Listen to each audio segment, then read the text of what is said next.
right. So kind of some potpourri questions, and you can tell us whether or not you can answer these or not. Because these are common questions that people talk about and ask about. Is Aptera thinking about lithium iron phosphate chemistry? I am. I don't know if Aptera is, but I am. Okay. For the past 9 years, I worked with almost exclusively iron phosphate, and it's compelling for a lot of reasons. Cost is one of them. Not so compelling in a number of regards, like the energy density. Mm-hmm. It's not as energy dense as the NMC material is, but there's also the challenges associated with the rare earth metals that go away when it's iron phosphate. Mm-hmm. So there's a lot to be gained from that particular chemistry, and as we as a group of consumers become more and more comfortable with what it means to drive an electric vehicle, we'll start thinking differently about really how much range do we need to squeeze into a vehicle? Mm-hmm. How important is it? And I learned the lesson for myself. A few years ago, I leased a Volkswagen electric Golf. And beside being one of the funnest cars I'd driven in a long time, it was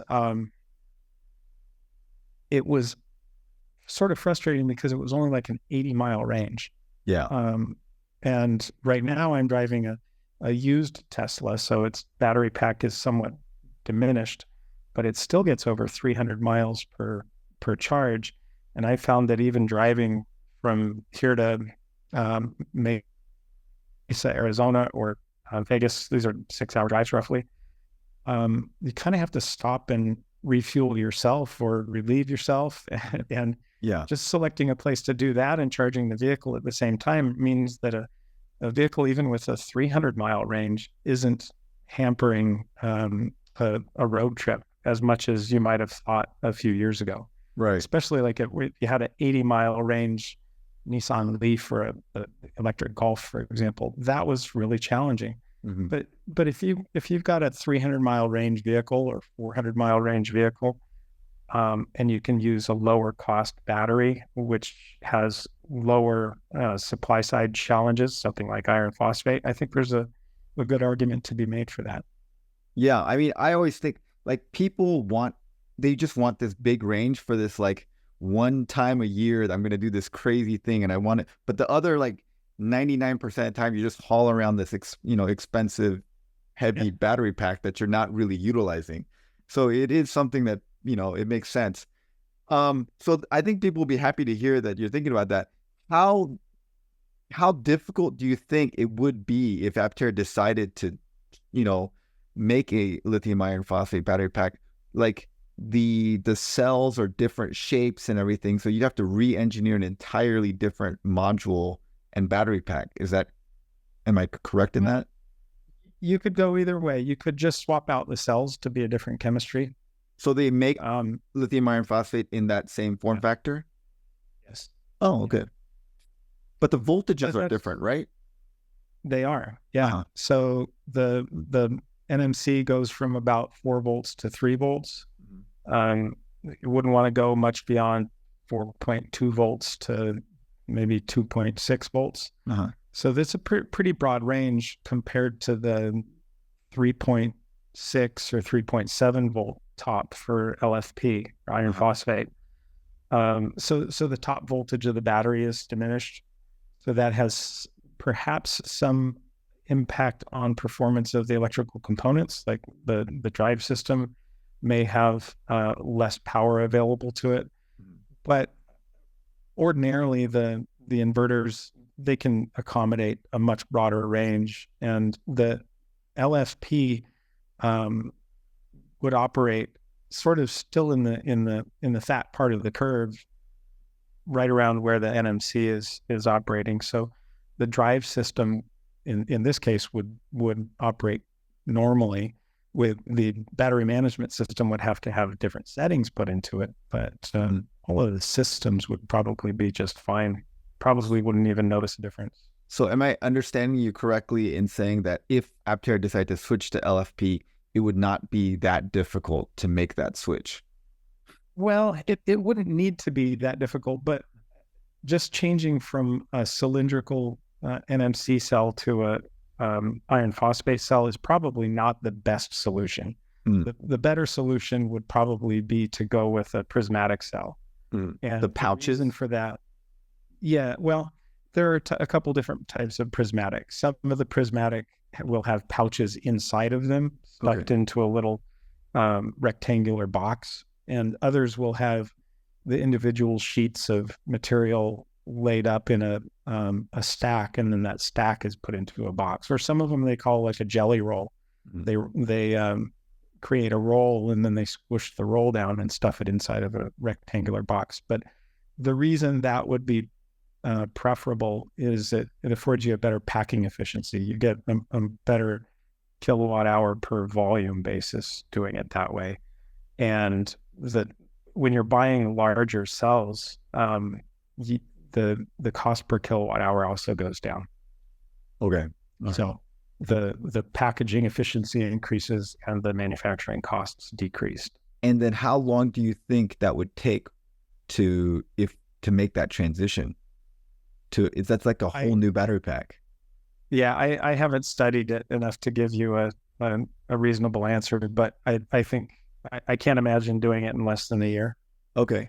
All right. Got it. It would be a pretty big undertaking. All right. Got it. All right. So some other common questions is, can individual cells be replaced or serviced by the end user? No. Okay. Can individual modules be removed and serviced and replaced by the end user? I would say no, not by the end user. Not because there's any physical barrier to doing that, but generally you wouldn't want to have an end user working on a 400 volt anything. I see. A service center like those that replace batteries in vehicles would probably be the best bet for that if there were a faulty module. But a faulty module is designed to be replaced. You would have to replace the entire pack because one module goes down. But individual cells are going to go bad. Can the battery handle a few cells going bad and still have the module function? It can, though it would be at a diminished capacity. So these modules are constructed with the cells in a configuration where there are 24 cells welded together in parallel, and then that group is stuck into series with the next group of 24 cells. So if a single cell in a string, or sorry, not a string, if a single cell in a parallel group were to fail, you would have a diminished capacity of about 1/24. Yeah. So it would be, what is that? Maybe a 5% decrease in capacity. But the module would continue to perform normally if a cell had some internal fault that caused it to, let's say, maybe have an open circuit, for example. Okay. All right. And of course, it depends on the nature of the failure. Yes.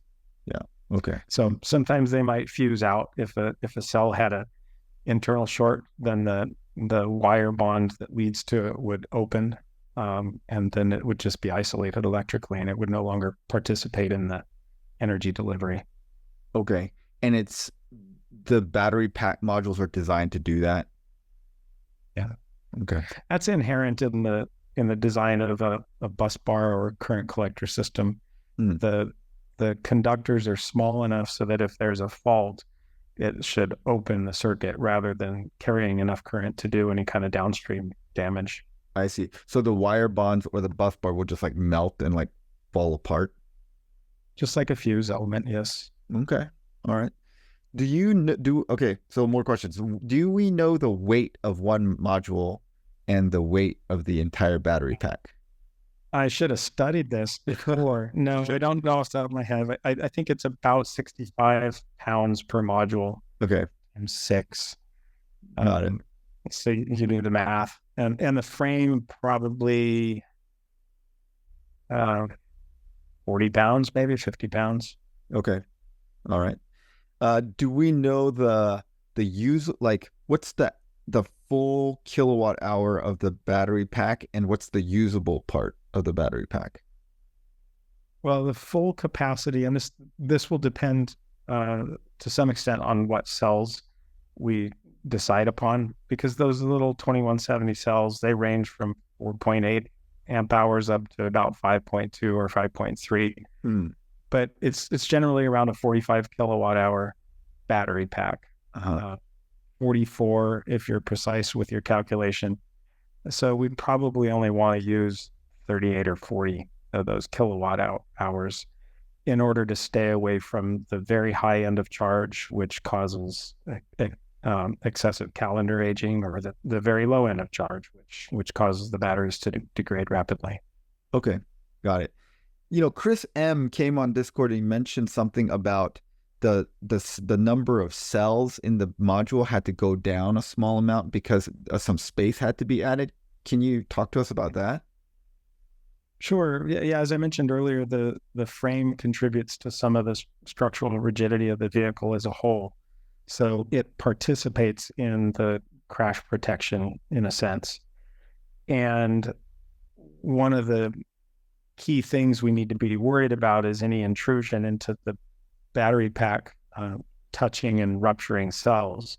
So by removing a row of cells from the module, we were able to get the battery, the outside edge of the battery further away from the outside of the vehicle, so that any deformation of the side of the battery and a side impact would not impinge upon the module or hit any of the cells.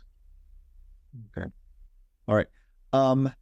So the current battery pack probably do you think it will be upgradable to like LFP or different chemistries or different cells, or is the battery module and the pack design pretty custom to the chemistry and the cells we're targeting now?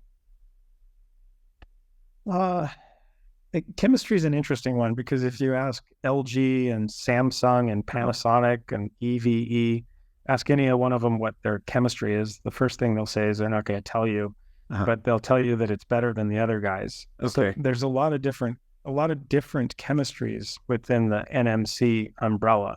I see. And none of that makes any difference to us in terms of packaging.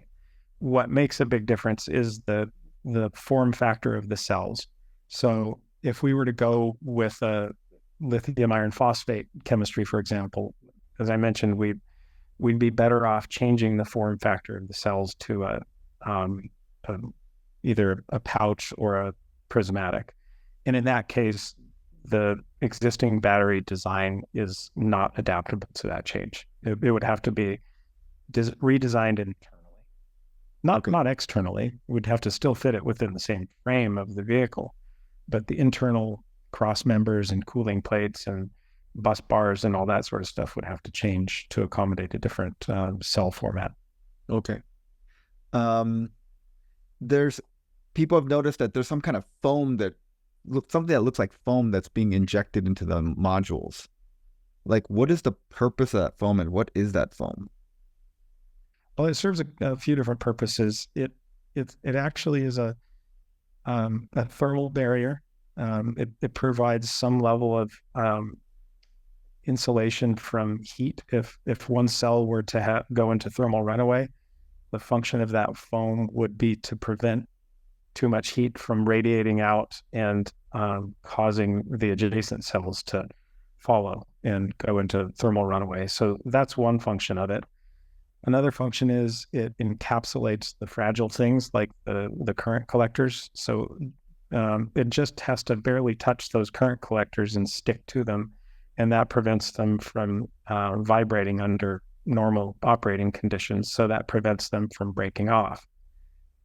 It also acts to bring all the individual cells in the battery together from a structural standpoint and sort of glue them together, so the system is more like a rigid brick rather than imagine like a stack of playing cards. You got a bunch of things in there that are individually pretty flexible, and you can bend the whole thing. But if you glued all those playing cards together, you wouldn't be able to bend it at all. And it does the very same thing for the battery module. it brings it together to make it structurally rigid, and it also helps to dampen any vibration, which would cause noise. Okay.